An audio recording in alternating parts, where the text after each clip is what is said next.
할렐루야. 인사 한번 나눕시다. 당신을 보니 예수님 본 듯 합니다. 시작. 당신을 보니 예수님 본 듯 합니다. 한 번 더. 반갑고 기쁩니다. 반갑고 기쁩니다. 오늘은 육신에 속한 성도라는 제목으로 말씀을 드리겠습니다. 이제 육신에 속한 성도가 어떤 성도인가? 딱 결론은 아니래도 우리는 대다수 육신에 속한 성도죠.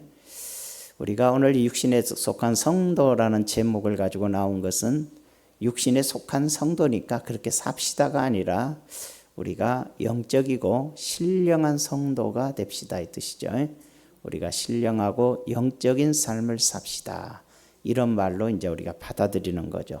그러려면 현재의 내 모습 속에 이런 모습들이 내가 육신에 속한 성도의 삶을 살았구나. 이걸 발견하는 것이 오늘 말씀이죠. 발견하고 내가 거룩한 성도의 삶으로 내가 살아야지 라고 결심하고 변화되는 삶을 살기를 원하는 거죠.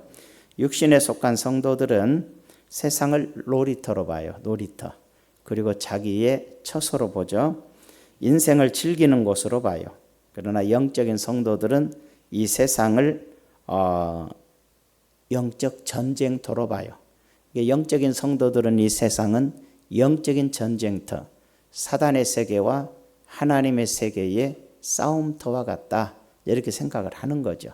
마귀가 다스리는 세상 속에서 기도로 물리치고 나의 정결한 생활로서 하나님의 백성의 신분과 도리를 다하는 것이 영적인 성도라면 그런 걸 전혀 못 느끼고 전혀 느낌이 없이 세상이 좋아, 세상이 살만해, 세상이 즐거워, 세상은 살만한 세계야 이렇게 가르치고 이렇게 살아가는 사람들은 육에 속한 목사요, 육에 속한 성도다 이렇게 생각하면 되는 거죠.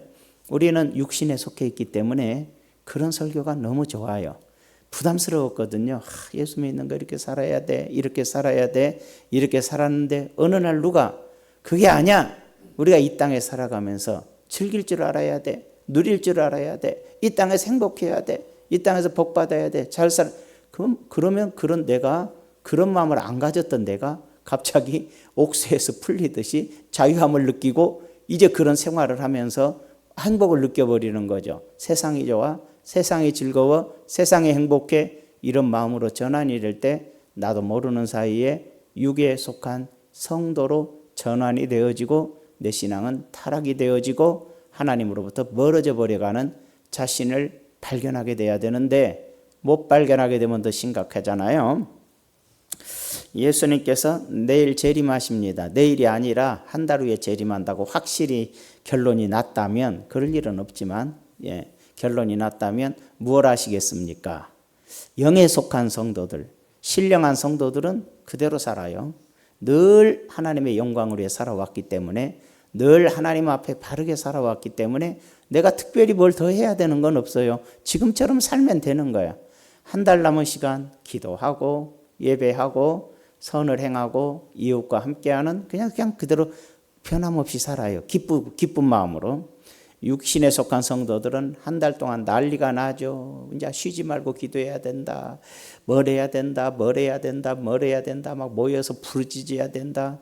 예전에 10월 18일 날 예수님 재림한단다. 그러니까 막 10만 명, 20만 명이 난리를 치고 막 자기들끼리 따로 모여서 막 예수님 기다린다고 부르짖고 고함 지르다가 올라다가도 예수님이 안 와불죠. 싸가지 없는 것들이. 그러면서 아니 왜 생각해 보세요. 아니 신랑이 저기 외국에 출타했다가 이제 내일 모레 돌아온단다. 연락이 왔어요. 신랑을 사랑하는 아내는 그냥 기쁘고 그냥 그대로 있는 거예요.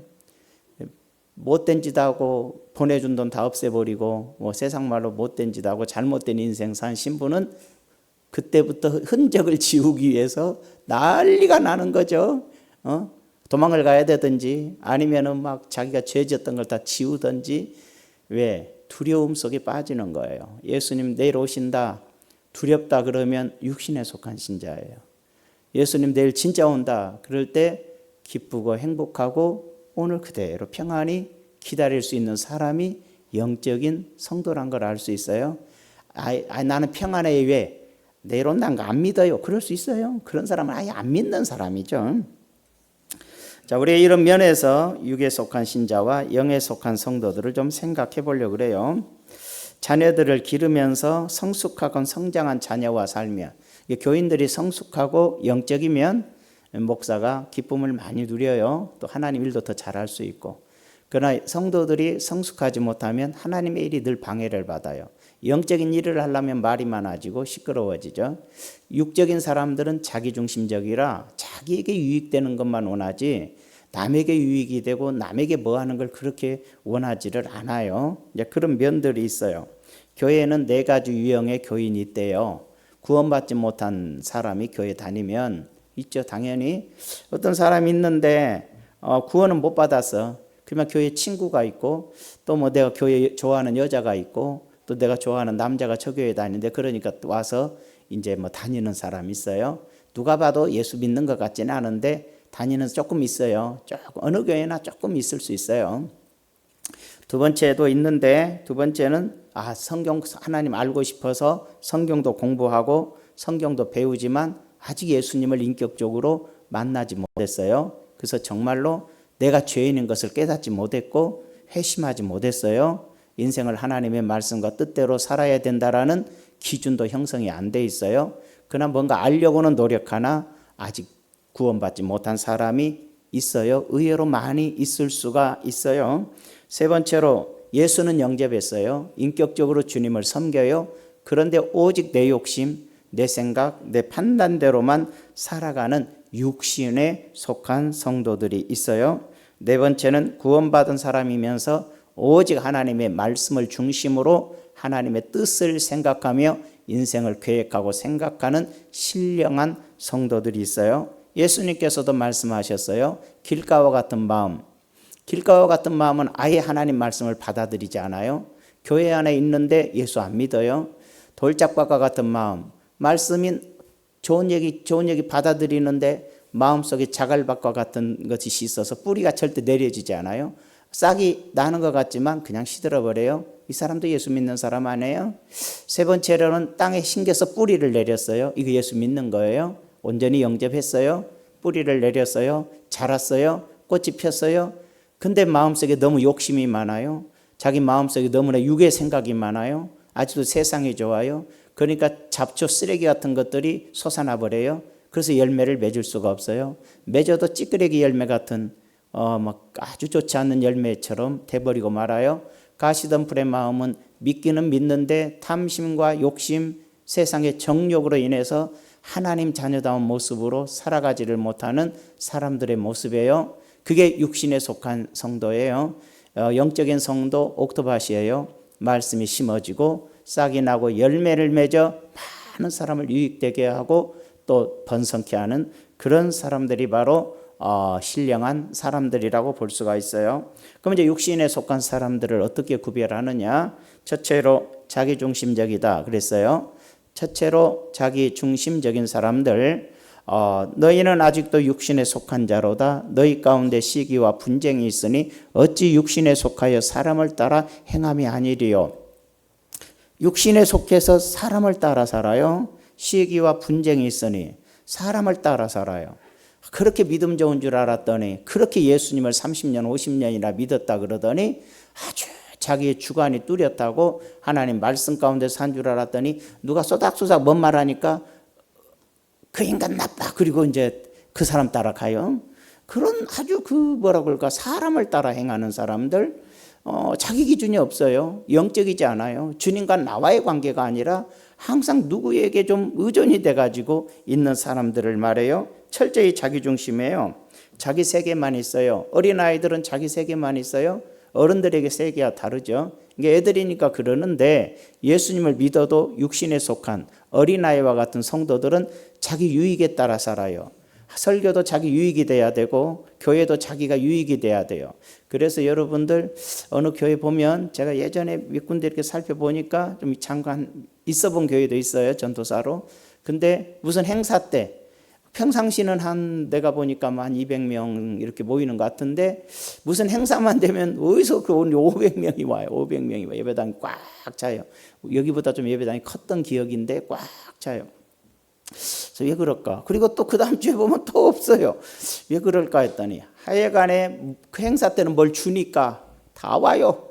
그게 바로 자기 중심, 자기 그 유익이 되면 관심을 갖지만 자기 유익이 되면 관심이 전혀 없는 그 육신에 속한 사람들도 아닌 아마 뭐라고 할까 예수 안 믿는 사람이겠죠. 소속만 가지고 있을 수도 있겠지요. 그런 사람들이 있다는 점을 우리가 볼 수가 있어요. 성숙한 인격을 지닌 신앙인들은 어른다운 신앙인으로서 철저히 책임성이 있어요. 교회의 주체성이 있고 책임성이 있어요. 내일 모레 우리가 소풍을 간다 그러면 내가 안 가면 안 되지. 내가 장로인데 빠지면 되나. 내 일을 뒤로라도 제껴놓고 내가 안수집사인데 빠지면 안 되지. 내가 차량을 운행해 줘야 되는데 내가 돈 벌 일 생겼다고 빠지면 안 되지. 이게 바로 영적인 거예요. 그렇지만은 항상 육에 속한 사람은 자기 유익과 이익을 위해서만 움직여요. 예수를 믿어도 철저히 이익되지 않고 유익되지 않으면 행동으로 행하지 않는 그런 자세를 가진 게 어린아이, 영적 어린아이다 이렇게 보는 거예요. 두 번째로 감정에 따라 살아요. 육신에 속한 성도들은 감정에 따라요. 너희가 아직 육신에 속한 자로다. 너희 가운데 시기와 분쟁. 시기와 분쟁은 감정적인 사람이에요. 시기 축복하고 누가 잘됐다 그러면 축복하고 어느 집 자기가 잘됐다면 기뻐하는 것이 아니라 누가 잘됐다면 그때부터 그 집구석이 옛날부터 어쩌니 이제 빨치산 집이라는지 그 집안 볼 거 뭐 이런 소리를 했냐 하면서 막 험담을 하면서 시기하고 질투하는 사람이 바로 육신에 속한 사람들이에요. 분쟁, 여차 기분만 나쁘면 싸워. 기분만 나쁘면 다퉈요. 교회 안에서도 뭐하다 눈꼴 사납다 그러면 한마디 팍 던져갖고 기분 나쁘게 하고 누가 잘난 체한 것 같으면 팍 해갖고 기분 나쁘게 해줘서 버르장머리를 고쳐야 된다나 아주 육신에 속한 사람들이죠. 그런 수준의 사람들이 교회가 너무 많아요. 그러니까 교회가 싸움이 끊임이 없고 다툼이 끊임이 없고 서로 축복하지 못하니 하나님의 은혜와 복도 오지 않죠.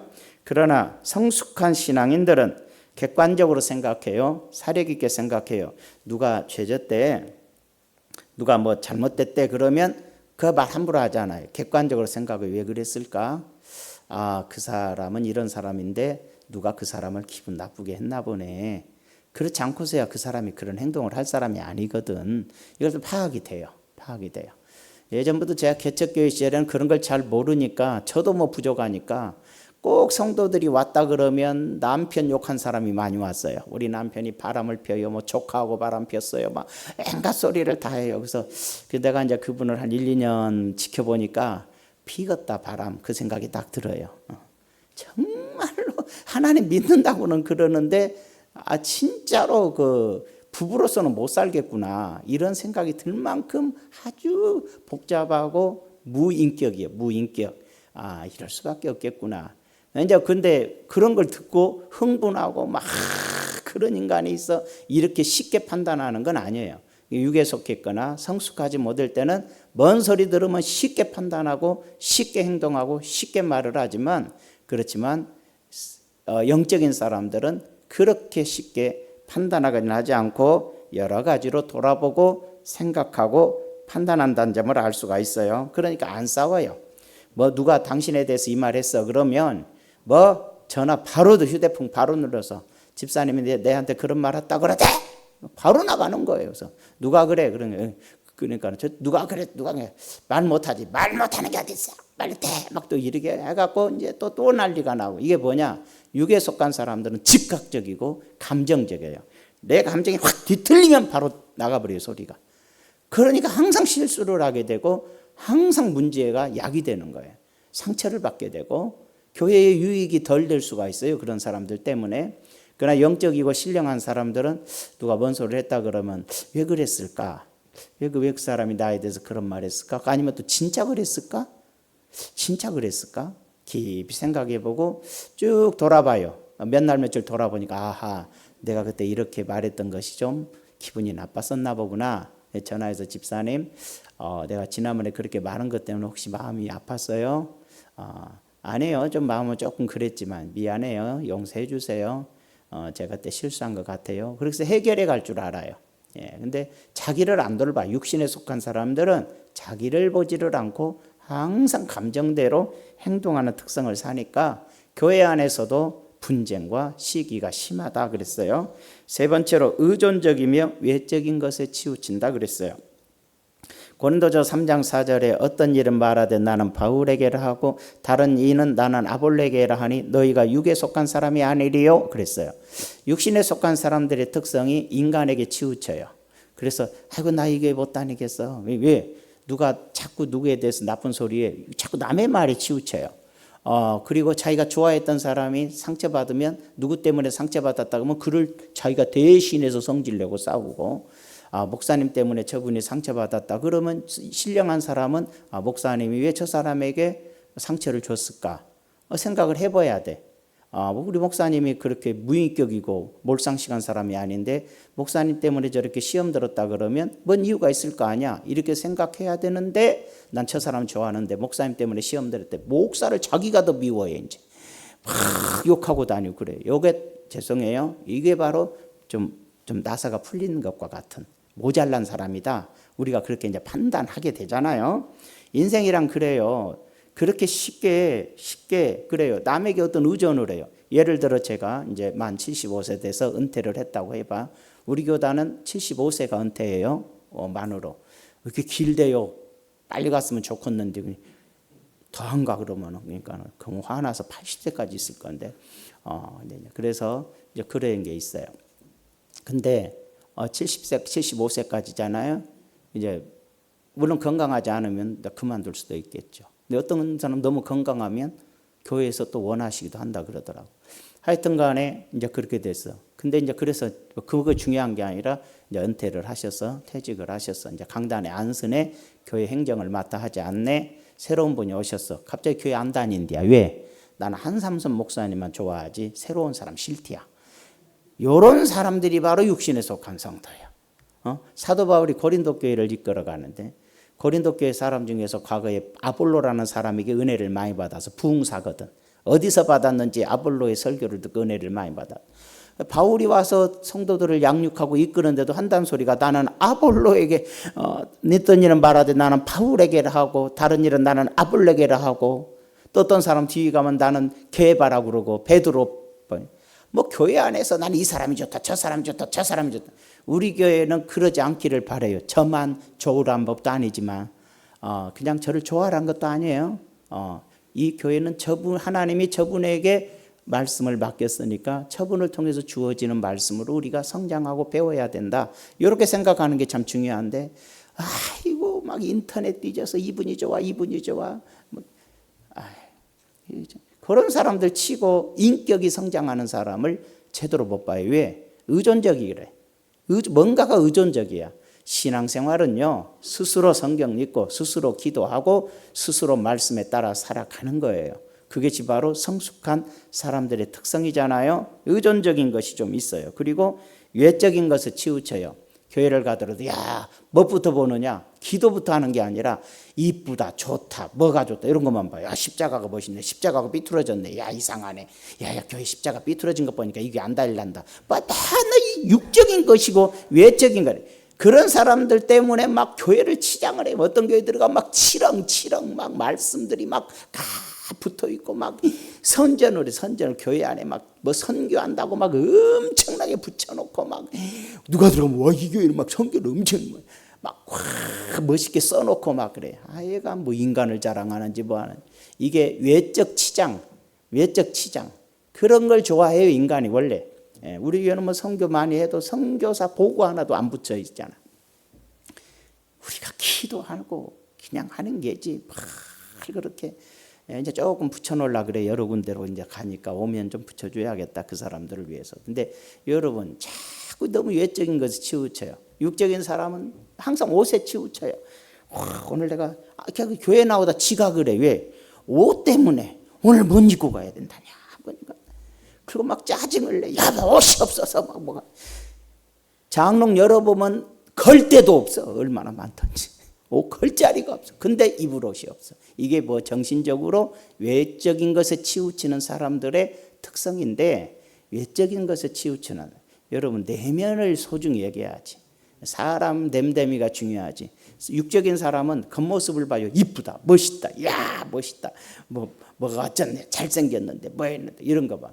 예, 영적인 사람들, 내적인 사람들은 대화를 해보고 천천히 대화해보고 정말로 사람 됨됨이가 됐구나. 저 여자분이 참 생각이 됨됨이가 좋구나. 저 남자가 사람 됨됨이가 좋구나. 이렇게 해서 만나야지. 근데 이제 어렸을 때 만나니까 그걸 아직 성숙하지 못해. 어른이 돼야 되지. 그래서 실수를 많이 하지만 영적인 사람들은, 신령한 사람들은 내면을 중시 여긴다면 신령하지 못한 사람은 외적인 걸 중시 여긴다는 특성이 있어요. 그 다음에 네 번째로는 삶의 목적이 없어요. 영적인 목적을 말해요. 육적인 사람들의 삶의 목적이 돈이에요. 돈 많으면 되는 거고, 나 행복하면 되고, 잘 살면 되고, 나 폼나면 되는 거예요. 그렇게 살기를 원하고 또 그렇게 사는 것이 목적이에요. 하나님은 그런 걸 목적이라고 말한 적이 없어요. 우리의 영적인 목적은, 신앙인들의 삶은 목적이 뚜렷해야 되죠. 제가 내년에 은퇴하신다는 목사님을 만났어요. 우연히 이제 학교에서 만나서 대화를 하는데 사람들이 그래요. 은퇴하고 나서 뭐 하시게요? 그러니까 하는 얘기가 이스라엘 간대요. 왜 이스라엘을 가요? 그랬더니 이스라엘 가서 교회 세워서 개척한대요. 그래서 왜요? 그랬더니 이제 주님 오실 날도 가까운데 땅 끝까지 가서 복음을 전해야죠. 딱 그래. 야, 너무 멋있었어요. 근데 멋있으면서 저는 또 걱정이 돼요. 영어도 못하고 이스라엘 말도 못하는데 어떻게 하려고 그러지? 걱정이 되는데 뭐 가면 가는 거지 뭐. 가면 가는 거지. 뭐 따질 거 있겠어. 근데 그분 갈 것 같아요. 그런 마음을 가져요. 한 몇 년 전, 한 5년 전, 4년 전 됐나? 신학교 제자가 저를 찾아왔어요. 목사님 좀 뵐게요. 남편하고 얘까지 데리고 왔어요. 그래서 식사를 맛있는 거로 저를 사주면서 여러 가지 얘기를 하면서 저에게 100만 원을 줘요. 목사님 양복 한번 해보세요. 부자도 아닌데 그걸 줘서 좀 미안했어요. 저는 교회에다 드렸습니다. 참고로. 그랬더니 내가 나중에 못 입어서 미안하다 그냥 헌금했다 그랬더니 무척 서운해 하더라고. 말 안 하려고 하다가 또 말 안 하고 나중에 또 만나기를 할 때 내가 사준 옷인가 아닌가 쳐다볼 것 같은데 헌옷 같으면 안 입었나 이렇게 생각할 수도 있어서 너의 물질을 하나님께 드렸다. 그게 또 소중한 거다. 이제 그렇게 한 거죠. 근데 그 대화를 하는 중에 그래요. 우리 교회 잠깐 있었던 분이에요. 뭐라 그러냐, 목사님 좀 이제 편하게 목회하세요. 이게 자기가 우리 교회 좀 있으면서 보니까 제가 안 편하게 목회를 한다고 느꼈던 것 같아요. 왜? 자기가 여의도 순복음교회 지성전에서 일을 해보니까 좀 큰 교회잖아요. 목사님들이 여행도 잘 다니고 쉬기도 잘하고 뭐 다 하면서 충분한 여유를 가지고 목회를 하는데 자기가 이 교회에 있을 때 보니까 목사는 그런 것 같지 않았던 것 같아. 여행도 다니고 좀 쉬면서 편하게 목회하세요. 그 사람의 사고예요. 근데 저는 뭐 그러고 싶지는 않지요. 죄의식 때문에도 잘 안 돼요, 그게. 근데 저부로 그래. 저는 뭐 편하고 싶지는 않아요. 뭐 지금도 편하다고 생각해요. 저는 은퇴를 하면 저는 그렇게 생각해요. 내가 건강한데 은퇴를 했다 그러면 저는 개척을 하고 싶어요. 계속 개척을 하고. 목사님 뭔 개척 또 그러는데 목사가 이제 제가 있는 곳에서 우리 그 스승 목사님하고 대화한 적이 있는데 그러시더라고요. 자기가 은퇴를 하고 나서 제일로 고통스러운 것이 교회 다니는 거래요. 오늘은 이 교회, 내일은 저 교회 다니는 게 너무 고통스럽대요. 그리고 또 교회가 딱 보면 목사라고 써 있어 얼굴이. 그렇기 때문에 안 반가워해. 안 반가워해. 담임 목사님들이 목사가 와서 앉아있다. 저도 누가 목사가 와 앉아있으면 안 반가웠지. 불편하지. 여러 가지 있는 거예요. 그래서 그런 것도 있겠다. 근데 저는 그런 것보다도 저는 그렇게 개척으로 건강하다면 개척을 하고 싶고 그것까지 따르지 않으면 저는 뭐 사업을 하든지 뭘 하든지 해서 돈을 좀 벌어서 선교를 하고 소득을 다 선교하고 싶어요. 진짜로. 제게. 그래서 저는 그런 마음으로 지금까지 살고 있고 목적도 그거예요. 내가 농사를 져도 소득은 선교를 할 거고 내가 뭘 일을 해도 우리 딸 옆에서 커피숍을 내가 해더라도 내가 그 돈 소득은 선교를 한다. 이 정신이지 뭔가를 주의 일을 위해서 살고 싶지. 나 이제 배부르고 나 은퇴했다. 여행 다니자, 놀러 다니자, 돈 쓰자, 행복하자, 폼 재자. 그러다 젠장 늙어 죽어요. 바람나 죽어요. 그런 인생 사는 게 육신에 속한 정신을 가진 사람들이고, 그런 목사들도 많으니 육에 속한 목사라고 저는 단언할 수가 있어요. 삶의 목적이 없어요. 놀고 먹고 자고 신나고 돈 있으면 되고, 이게 바로 삶의 목적이 없는 거예요. 비생산적인 삶을 살아요. 다섯 번째, 생산성이 없어요. 그래서 뭔가 육적, 영적인 생산성을 말해요. 육적으로만 난리를 치고 다니지 영적인 생산성을 가져오지를 않아요. 전도도 안 해요. 구원의 역사에 관심도 없어요. 예수 믿으면서도 오직 육신의 생각, 세속의 생각에 빠져 사는 것이 비생산적인 삶을 사는 거예요. 여섯 번째, 남을 탓하는 마음을 가져요. 육적인 사람은 어려움이 오거나 힘든 일이 생기거나 잘못된 일이 생기면 자기 잘못이나 자기의 과오를 돌아보고 내가 뭐가 부족했나를 돌아보지 않아요. 이 사람들은 뭐 때문에 뭐 나라 때문에 저 사람 때문에 뭐 누구 때문에 항상 누구 때문이라고 핑계를 대는 스타일들이 있어요. 이게 육적인 정신을 가진 사람들의 자세다. 영적인 정신을 가지고 이것은 나의 이 점이 부족했다. 내가 보는 눈이 부족했다. 내 판단이 안 좋았다. 내가 더 기도하지 않았다. 내가 더 노력하지 않았다 해서 더 발전된 곳으로 가는 게 영적인 사람이에요. 예를 들어서 여러분이 한 달에 100만 원씩을 주고 과외를 시켰어, 애를. 근데 철없는 애는 100만 원만 드렸지 도망 다니고 공부도 안 하고 딴 생각하고 선생님한테 농담 따먹기는 하다가 하나도 못 배워요. 그러나 성숙된 아이들은 100만 원을 줘서 하면은 거기서 선생님이 알고 있는 거 다 배우려고 노력을 하고 배우고 또 배워서 자기 인생길을 멋있게 만들어 버리거든. 우리가 영적인 신앙생활도 그래요. 교회 오셔서 여러분 11조도 하시고 헌금도 하시고 여러 가지 애쓰시는데 예배 시간에 졸고 있어요. 주무시고 있어요. 안 나오고 싶어요. 이런 바보들이 어디가 있어요? 하나님 말씀 하나라도 배우고 성경 공부하다 하면 더 적극적으로 배우고 교회 뭔 일이 있다면 더 뛰어가서 노력을 하고 내가 이왕에 주님을 똑같이 어디 가나 섬기고 사는 것인데 내가 더 열심히 배우고 내가 더 많이 기도하고 내가 더 하나님 말씀 잘 들어서 나를 변화시켜 나를 좀 더 멋있는 사람으로 성숙된 사람으로 하나님이 복 주는 사람으로 나를 만들어 가야지 이런 생각을 가지지는 않고 꼭 공부 못하는 애들처럼 교회를 다녀도 꼭 안 들으려고 그러고 왔긴 왔어도 예배 안 드리고 봉사한다고 딴 데서 놀고 있고 막 큰 교회들은 그런 사람들도 많고 이게 뭐냐 굉장히 좀 안타까운 그런 자세를 가진 사람들이 많이 있는 것이지요. 비생산적인 삶을 살 뿐만 아니라 남을 탓하는 마음을 또 갖고 있다는 것이죠. 신령한 사람은 절대 남을 탓하지 않아요. 책임성 있게 살아요. 교회가 무슨 일이 생기면 남을 탓하면 안 되죠. 남을 탓 자신을 돌아봐야지. 교회가 영적인 사람들은 뭐가 문제가 생긴다. 그런 문제를 해결하려고 그래요. 근데 육에 속한 사람은 문제를 키워요. 진짜입니다. 뭔 문제가 생기면 어느 교회 같은 데 보면 목사님이 무슨 문제를 일으켜도 장로님들이 탁 덮어요. 이게 교회 피해가 오겠거든. 그리고 목사님과 상의해서 문제가 안 생기도록 노력을 하고 그 안에서 해결을 하는데 철없는 장로들은 떠벌려. 팍 떠벌려서 이게 성도들이 마음이 다 믿음에서 떠나게 만들고 문제를 야기시켜서 교회가 나빠지게 만들어요. 이게 바로 육적인 사람들의 특성이에요. 그래서 교회의 일꾼들, 지도자들은 정말로 입이 무거워야 되고 심사숙고한 영적으로 성숙해야 되는 거예요. 성숙한 사람들이 앞장을 서서 일을 할 때는 평안을 유지할 수 있는데 미성숙한 사람들이 앞장서게 되면 정말로 많은 문제가 생기고 교회는 결단코 승리해 가지 못한 결과를 가져와요.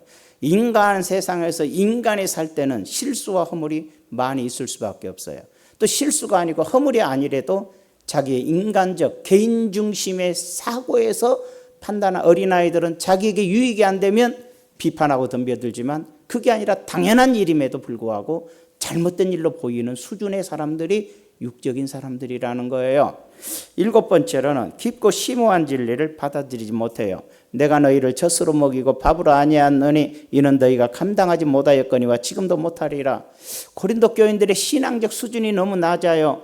그래서 젖으로 먹였다. 재밌는 얘기 해줬다. 쉬운 얘기 해줬다. 기본적인 얘기를 해줬다. 심오하고 깊고 하나님의 영광을 위해서 어떻게 살아가야 될지 말을 못해. 말하면 시험돼. 그래서 목사님들과 종종 대화를 해보면 뭐라고 그러냐면은 말 못해요. 그런 말.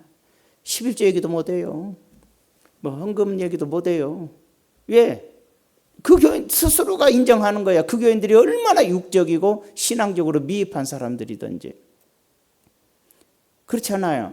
그뿐이겠어요? 하나님의 영광을 위해서 이렇게 살자. 자, 우리 중원순복음교회 선교합시다. 우리 중원교회 착해요. 다 아무 소리 거의 다 99.8%가 다 따라가잖아요. 몇 프로는 뭐 한 사람만 바로 교회 안 다닌다고 떠났어요. 못하겠다 이거지. 처음에는 막 제일 먼저 덤비더라고. 자기 유익이 된 줄 알았던 거야 이분이. 근데 알고 보니까 자기가 희생해야 된다는 걸 알자마자 도망갔어요. 그래서 저는 그걸 원해요. 그런 교회로 갈 사람들은 그런 교회 다니고 우리 교회에 갈 사람은 수준 있게 가야 되는 거예요. 그거 못 따라가면 어쩔 수 없는 거 아니겠어요. 이해가 안 되면 이해를 해야 되는 거고. 자, 이와 같이 감당하지 못할 수도 있어요. 사도 바울은 고린도 교회에서만큼은 너무나 신앙적 수준이 낮아서 감당하지 못할 걸 알았던 거예요. 그래서 그렇게 말을 했지요. 육신에 속한 성도들은 그저 재밌는 설교, 웃기는 설교, 신났다. 야, 오늘 신났어, 재밌어서. 근데 영적으로 아무 유익이 안 됐어. 영적으로 나를 반성하거나 나를 깨닫거나 내가 회개하거나 내가 하나님의 뜻을 향해 나아가거나 내가 축복의 길로 가거나 은혜의 길로 가는 쪽으로 하나도 없어. 재밌었어, 즐거웠어, 기뻤어, 뭔가 온 것 같아. 이게 바로죠. 그래서 토저 목사란 분이 있어요. 아주 영적으로 심오한 분인데 그랬어요. 육적으로 가는 교회는 사람이 많다. 그러나 어느 날 다 무너질 날이 온다 그랬어요. 그것이 뭐 바로 오지는 않아도 육적으로 가는 교회, 세속적인 것, 세상적인 것만 추구하는 교회는 많은 사람이 모이는 특성을 갖지만 그러나 모든 것이 다 무너지는 날이 그 교회에 오는 거다. 딱 정했어요. 그게 정말 의미가 있는 얘기예요. 어젠가 얘기했죠. 돌아가신 김준곤 목사님 얘기를. 한국교회가 1000만, 1200만 됐을 때 그분이 돌아가시기 전에 그랬죠. 부흥을 감당할 수만 있다면. 그렇게 이 부흥을 우리나라 한국교회가 감당할 수만 있다면 평화 통일이 될 것이다. 북한과 평화 통일이 될 것이다. 복음의 통일을 이룬다 그랬죠. 그러나 감당하지 못하면 교회는 텅텅 비고 무너질 것이다. 그랬어요. 감당했어요? 못 감당했어요? 허우적거리고 있죠 지금. 감당이다 못 감당이다를 떠나서 지금 허우적거리고 있죠. 여러분 술 담배 개방된 교회 뭐 자유롭게 살 수 있는 교회로 만든 교회 사람이 몰려들어요 지금. 당연한 거 아니겠어요? 요즘 사람들은 육적으로 살고 싶고 편안하게 살고 싶고 간섭받지 않고. 왜 그래요? 가난하고 이럴 때는 간섭받아도 좋고 간섭받으면 고맙게 생각했어요. 그렇게 하면 안 됩니다. 이렇게 하면 안 됩니다. 어렵고 힘든 시절에는 그게 나를 발전시킨다고 생각했는데 부자가 되고 살 만큼 살고 돈 있을 만큼 있으니까 누가 뭔 소리 하면 난리가 나는 거야.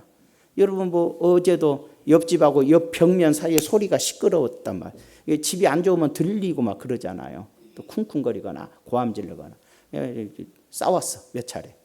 그러다가 또 쿵쿵거리니까 쫓아와서 배를 누르니까 열어줬더니 죽여버렸잖아요. 그게 인간이에요. 이게 내가 좀 살만하고 내가 있으면 누가 나를 건드면 그때부터는 분노하는 거예요. 육에 속한 사람들이. 얼마나 심각. 어떤 여자애는 뭐 23살인가 먹은 애는 그랬잖아요. 집에서 할 일 없이 빈둥빈둥 돌다가 나도 한번 사람을 죽여보고 싶다 그래서 죽였잖아요. 여자가. 죽여보고 싶다고 죽였어요 가서. 이런 세상이에요. 이게 바로 하나님 없는 세상이고 육에 속한 성도는 그런 게 아니에요. 하나님을 믿는 사람인데 자꾸 세상 사람처럼 살려고 한 사람이에요. 세상 사람들이 사는 대로 살고 하는 사람이 육에 속한 거고 영에 속한 사람은 하나님의 뜻을 따라 살려고 하는 사람이에요. 절대로 아버지의 뜻을 따라 사는 것이죠. 자꾸 재밌고 웃기고 신나고 뭐 하나 안 마음 편하면 좋은 거야. 그런 교회 다니고 싶어 요즘은. 그러나 결국은 다 무너지는 것이죠. 자, 저는 이런 말 하고 싶어요. 성도들이 다 복을 받고 잘 살고 점점 괜찮아져요. 물론 어려운 사람도 있겠지만 대다수가 옛날처럼 가난하거나 힘들진 않잖아요. 저는 그렇게 말하고 싶어요. 성도들이 하나님이 주시는 축복을 감당할 수만 있다면 세계를 선교하는 국가가 되겠지만 감당하지 못한다면 다 주님을 떠나게 될 거라. 한국교회 성도들이 부자가 되고 또 교회가 부자가 되고 그러다 보니까 영적으로 해이해지고 영적으로 무너지고 세속적이 되잖아요. 갑자기 세상 사람들이 사는 방법으로 예수 믿는 사람이 살아가기 시작하잖아요. 그것이 바로 교회는 부흥을 감당하지 못해서 세속화되고 성도들은 축복을 감당하지 못해서 최속화되고 있어요. 남은 것은 뭘까요? 20년 후에 이제는 주님을 위해 살겠다는 사람도 없어서 신학교에 가면 신학교 학생이 없어요. 100명, 200명씩 몰려오던 신학대학, 신학교마다 이제는 3명, 5명, 10명 와. 그 중에서 또 목회할 사람이 몇이나 있겠어요. 여러분, 제가 은퇴할 쯤에 또 후임 목사 구하기도 어렵게 되지만 앞으로 20년 후에는 목사 찾을래야 찾을 수가 없을 거예요. 있기는 있죠, 늙은 사람들. 늙은 사람 원하는 거 아니잖아요. 그 정도로 풍요로움 속에 주를 위해 살겠다는 사람도 없어져 버렸고, 풍요를 감당하지 못하는 한국교회, 부흥을 감당하지 못하는 한국교회, 사치, 방종, 타락. 크게 두 번째로, 그럼 우리는 어떻게 살 것인가? 신령한 그리스도인이 되어 살아야 되죠. 형제들아, 사람이 만일 무슨 범죄한 일이 일어나거든 신령한 너희는 온유한 심령으로 그러한 자를 바로잡고 너 자신을 살펴보아 나도 시험을 받을까 두려워하라. 너희가 짐을 지라. 그리하여 그리스도의 법을 성취하라. 사랑의 법으로 사는 사람이 신령한 사람이에요. 영적인 사람은 누가 내게 범죄를 했거나 누가 어떤 죄를 지었다 해도 너희는 온유한 심령으로 그러한 자를 바로잡아주고 나도 저런 죄를 짓는가 나를 살펴보고 두려워해라. 죄를 짓지 않기 위해서 항상 두려워하고 나도 죄 짓는 사람 보면서 나도 저렇게 되지 않기 위해서 행해야지. 교회에서 원망불평하는 사람으로 보면 그런 거 아니라고 얘기해 주면서 나도 저럴 수 있음을 생각하면서 두려워해야지. 누가 원망하면 맞아 손뼉 치고 있다가 둘 다 그냥 벼락 맞아 죽고 그러잖아요. 심각해지는 결과가 오는 거죠. 누가 어려움을 당하면 너희 짐을 서로 지라. 누가 어려움 당하면 뭔 죄를 져서 저렇게 어렵다냐. 아이고 막 옛날 잘못된 걸 다 들추어서 막 비난하면서 그러니까 저러지. 이런 사람이 육에 속한 사람이에요. 누가 어려움을 당하면 짐을 서로 쳐라. 짐을 서로 쳐라. 그리하여 그리스도의 법을 성취하라. 짐을 서로 지라 그랬다고 해서 내 짐을 좀 져 그러면서 갖다 짐을 맡기는 건 아니죠. 그 사람에게 내 짐을 넘겨버리고 힘들게 만드는 것은 또한 큰 죄잖아요. 그것도 너무 큰 육에 속한 것이니까. 에베소서 1장 3, 5절에 볼까요? 찬송하리로다 하나님 곧 우리 주 예수 그리스도의 아버지께서 그리스도 안에서 하늘에 속한 모든 신령한 복을 우리에게 주시되. 신령한 복을 줬어. 창세전에 그리스도 안에서 우리를 택하사 우리로 사랑 안에서 그 앞에 거룩하고 흠이 없게 하시려고. 이게 신령한 생활이 뭐예요? 신령한 사람 어떻게 살아요? 거룩하고 흠 없고. 서집사님 잘 듣고 있어요? 이따가 끝나고 물어볼 거예요. 신령한 게 뭔지. 눈을 감았어요. 감히 강단에서 보는데 농담입니다. 거룩하고 흠이 없게 하시려고. 거룩하고 흠 없게 사는 것이 영적인 거예요. 거룩하고 흠없게 사는 것. 욕심과 죄와 탐심으로 살지 않고 내 인생의 꿈과 목표를 아버지의 일을 위해 목표를 세우는 게 신령한 거예요. 세속적인 목표를 세우는 건 육에 속한 것이에요. 여러분은 솔직히 우리가 가슴을 쳐야 돼. 다 우리 이 자리에는 거의 다 내가 잘 모르니까 그냥 탁 터놓고 우리는 다 육에 속했어요. 예수는 믿어요. 구원 받았어요. 그러나 영적인 삶이 아니에요. 우리의 목표가 아버지께 맞춰져 있지 않아요. 우리의 꿈도 하나님께 맞춰져 있지 않아요. 내게 맞춰져 있어요. 자기중심적이에요. 자기만을 위해서 맞춰져 있어요. 자기 편한 대로 하고 싶어요. 나를 불편하게 하거나 나를 힘들게 하면 교회 안 다니고 싶고요. 그래서 큰 교회로 몰려가는 이유가 뭐예요? 내게 부담이 없으니까. 누구하고 친하고 싶지도 않으니까. 내가 헌금해야 될 이유도 없으니까. 내가 11조 안 해도 누가 뭐라고도 안 하니까. 내가 믿음 없는 척 하면 나를 더 돌봐주니까. 다 그리 몰려들지만 작은 교회 다 무너지고 나면 큰 교회도 무너질 수밖에 없어요. 그 기쁘신 때를 우리를 예정하사 그리스도로 말미암아 자기의 아들들이 되게 하셨으니 신령하다는 건 뭐예요? 하나님의 자녀가 되어 거룩하고 흠이 없게 살아가는 것이 신령한 생활이라는 거예요. 자기 마음대로 살지 않아요. 돈 없을 때는 여행 한번 못 가더니 돈만 생기니까 갑자기 주일날 여행 가요. 어디 갔대? 여행 갔대요. 연휴가 껴서 여행 갔대요. 뭘까요? 여러분, 주일날 여행 가고 나서 그 뒤에 어떻게 됐어요? 아니 뭐 간 사람 있고 없고 뭐 할 수도 있으니까. 있다면 여러분 그 뒤에 어떻게 됐어요? 고난만 왔지요? 하나님께 매밖에 더 맞았어요? 몰라요. 근데 육적인 사람들은 절대로 하나님의 뜻을 거스리고 말씀을 벗어나 살 때, 내가 육신으로 갈 때 있잖아요. 잘못 가는 자녀 부모가 혼을 내듯이 하나님께서도 연단 혼을 내는 거죠. 자, 그 다음 말씀 보고 마치죠. 뭐라 그랬습니까? 골로새서 1장 9절에서 11절. 이로써 우리도 듣던 날부터 너희를 위하여 기도하기를 그치지 아니하고 구하노니 너희로 하여금 모든 신령한 지혜와 총명의 하나님의 뜻을 아는 것으로 채우게 하시고. 신령한 게 뭐예요? 여러분의 마음속에 하나님의 뜻을 알아야 돼. 그러니까 신령한 사람은 뭘 기도해요? 아버지 하나님, 나를 향한 뜻이 뭡니까? 아버지의 뜻이 내가 주를 위해서 어떻게 살기를 원합니까? 이게 신령한 기도고, 육신에 속한 기도는 이것 주세요, 저것 주세요, 나 성질 났어요, 돈 주세요, 뭐 주세요, 뭐 주세요, 나 힘들어요. 이게 다 육에 속한 기도예요. 우리는 늘 육신에 속한 기도예요. 그래도 하나님의 자녀인 건 맞는데, 적어도 예수 믿은 지 10년 지났으면 이제 육에 속한 어린아이의 신앙에서 어른으로 바뀌어져야 되잖아.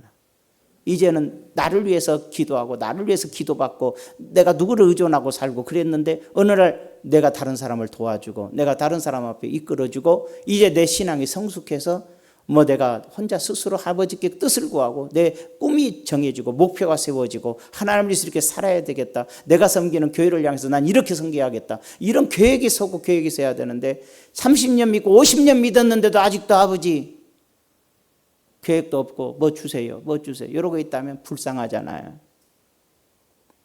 자, 어떤 사람이 길을 지나가는데 탁 멋있게 지나가요. 저 사람 60살 먹은 사람이요, 여기도 60살 먹은 사람이요.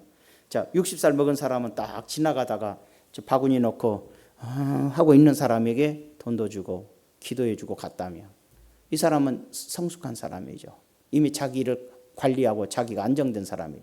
저 사람은 똑같은 60세라도 어른답게 살지 못하고 구걸하고 살고 자기 인생을 막 살았고 계획성 없이 살았고 뜻없이 살았어요.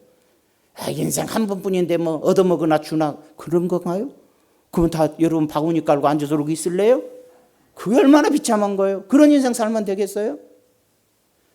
나이 70살 됐는데 월세 살면서 할아버지 월세 내세요 이 소리 듣고 사실래요?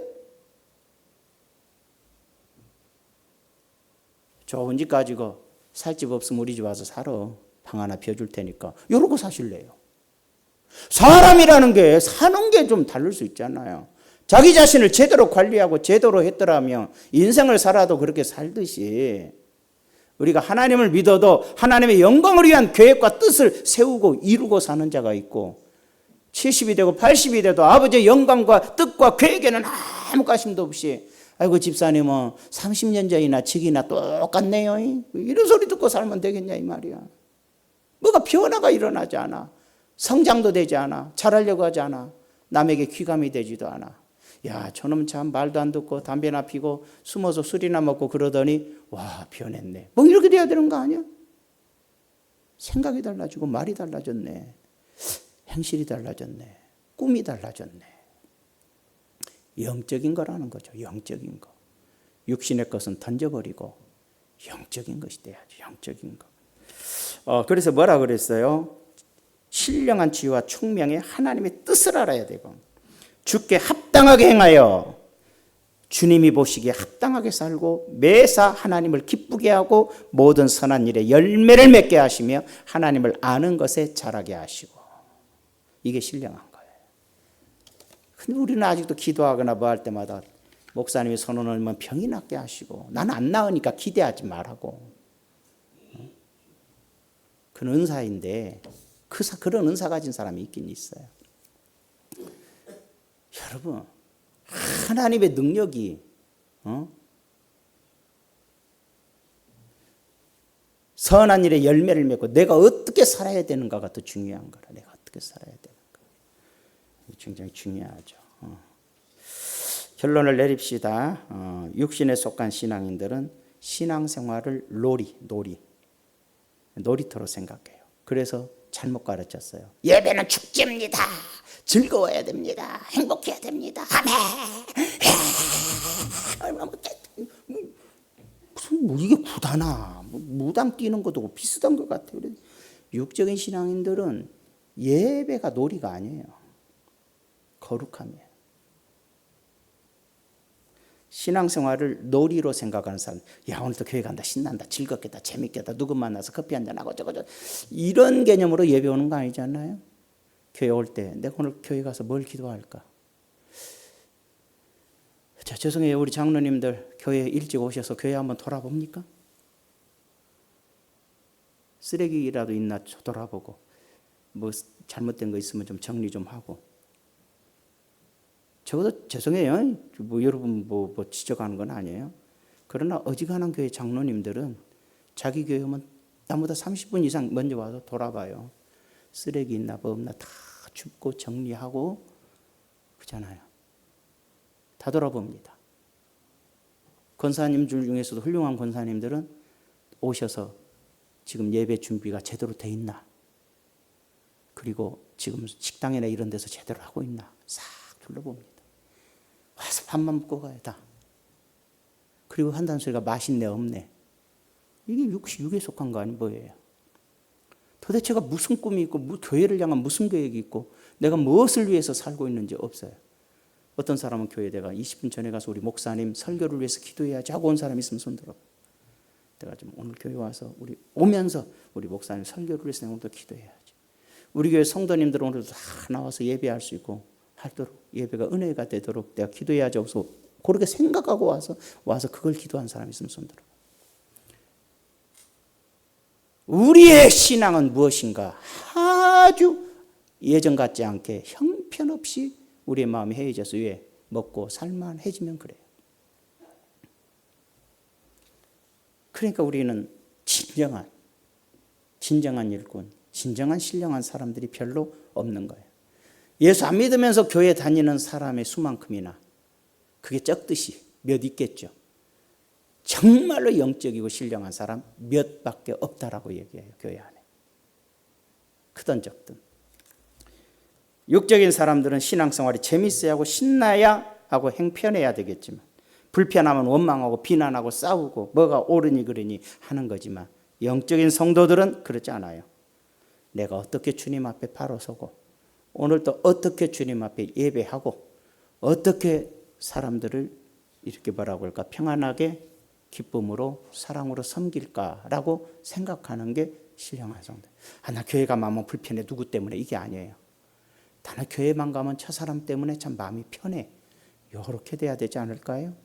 여러분 육의 탈을 벗어버리고 영적인 사람 되세요.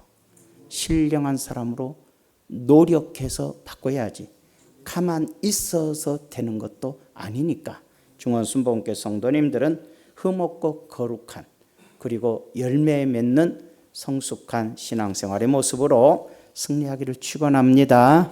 기도합시다. 존귀하신 아버지, 우리는 영적인 것이 소중한 줄 알면서도 영적인 것이 무엇인지를 잘 모릅니다.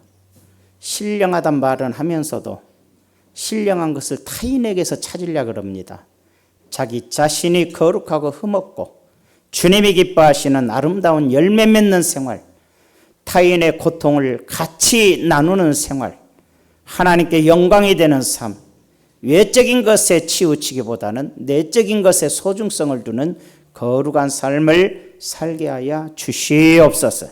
교회를 섬기되 마땅히 내게 눈에 보이는 것 내가 실천함으로 본이 되게 하시고 아름답게 섬길 줄 아는 성도의 모습으로 성장하여 하나님을 기쁘시게 하는 우리 성도님들이 다 되게 하여 주시옵소서.